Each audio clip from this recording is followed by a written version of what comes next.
At the end of part 2 of this series, this is what your saw is going to look like. You're going to have a flywheel on it, ignition module,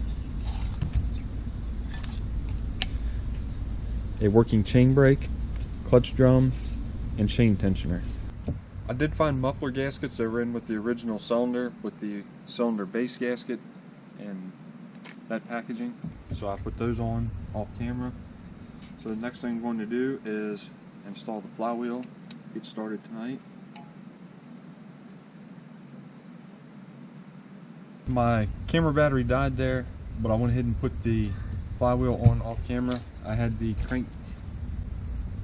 saw turned up like this, had the flywheel key way pointed at 12 o'clock, stuck the flywheel key in, slid the flywheel on, then torqued the flywheel nut.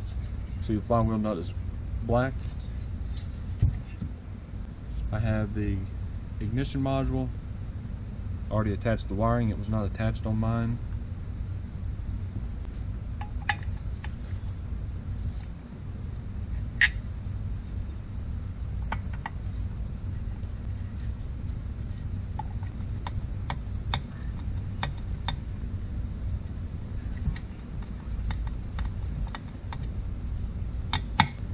Using a business card to set the air gap.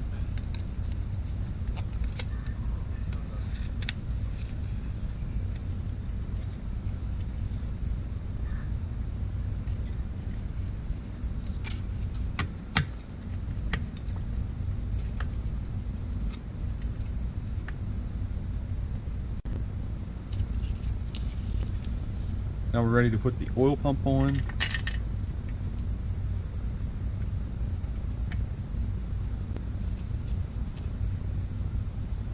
And a couple of M5 bolts that are rather short.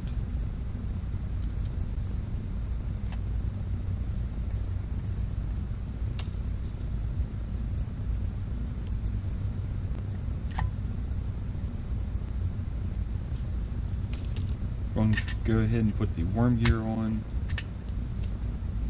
Now I'll tighten these two bolts.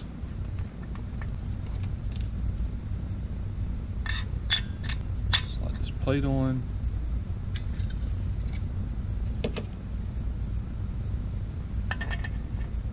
And now the clutch can go on. So now that the clutch is on and tight, I'm not going to put the clutch drum on until I have the chain brake on, because that makes it a little bit easier to get the chain brake installed. Next thing I'm going to do is put the chain tensioner on. So the O-ring goes on.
And an E-clip.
Need the brake handle.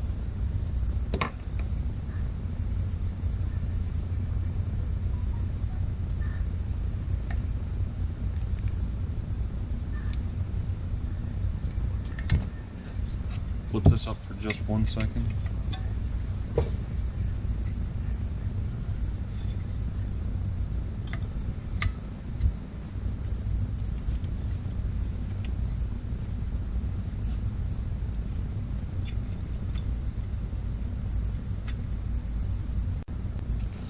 Now I have that all on. I removed the brake band temporarily.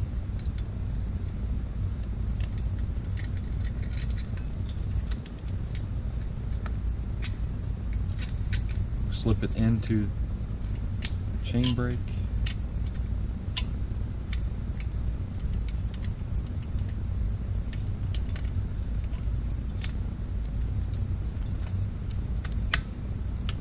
You can see I already have the E-clip on. Last thing left to do is attach this spring.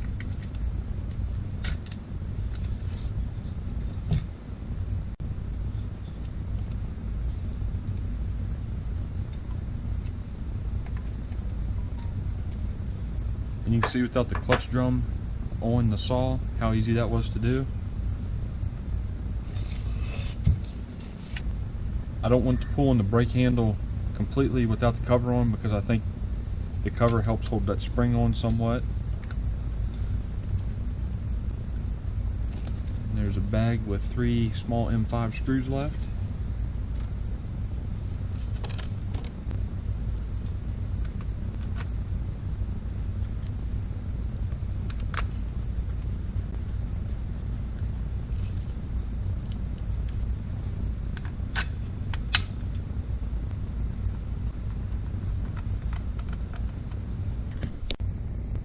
So the clutch drum, or in this case spur sprocket, can go on. There is a groove there for the oil pump. So as you put that on, turn it. Brake is locked on the saw. So I'll release it, and now the clutch drum will go on. The clutch drum bearing that I already put grease on.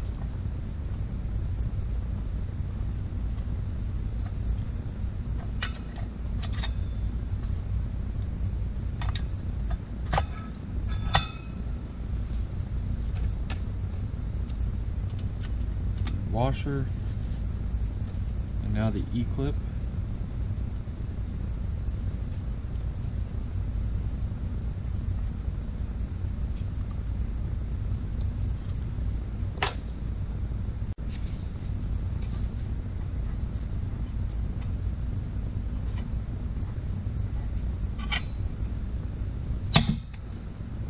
Now I can't turn the spur sprocket.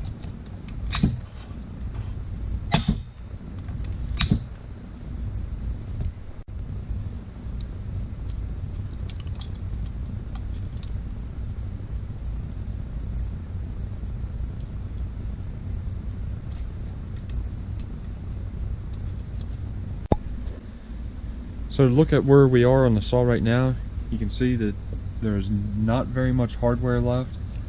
I'm leaving the bucking spike, the chain catch, the bar studs, and nuts off for now. So that way when I'm putting the gas tank rear handle assembly on, if I need to lay the saw over, it will lay over pretty nice and flat. Had the bar studs and that stuff on there, that'd be sticking out. The spikes, that's just something sharp to cut yourself on when you're working on it, so why put those on right now?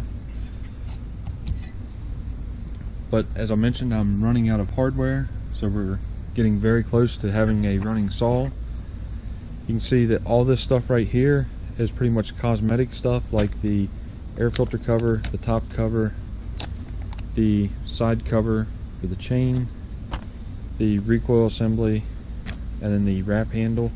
All that stuff, real simple stuff to put on, so that's nothing to do. So that's a big bunch of stuff that's easy.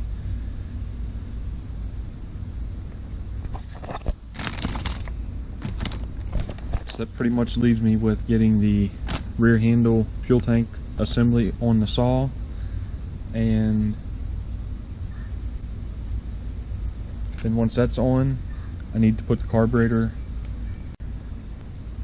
Thanks for watching this video. I hope you enjoyed it. If you did, please hit the like button and consider subscribing to my channel for more videos like this.